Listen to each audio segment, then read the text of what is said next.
Lake Siskiyou Camp Resort, on the shore of a small lake near the town of Mount Shasta. They have a few cabins, over 300 RV sites, tent sites, and a dump station. Restrooms, laundry facilities, a grocery store, hot showers. Lots of lake recreation and rentals. McCloud Dance Country RV Park, on the south slope of Mount Shasta. RV sites with full hookups, tent sites, fully furnished cabins. Trout fishing ponds in the park, laundry, camp store, free showers. Closed in winter, November through March. Mount Shasta City KOA, at 3,500 feet with picture-postcard views of the peak.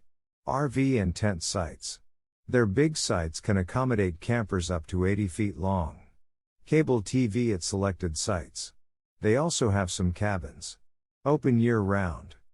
Railroad Park Resort. The antique train caboose rooms at this park are almost too cute to resist, but they also have a 45-unit RV park and tent campground with hookups and showers.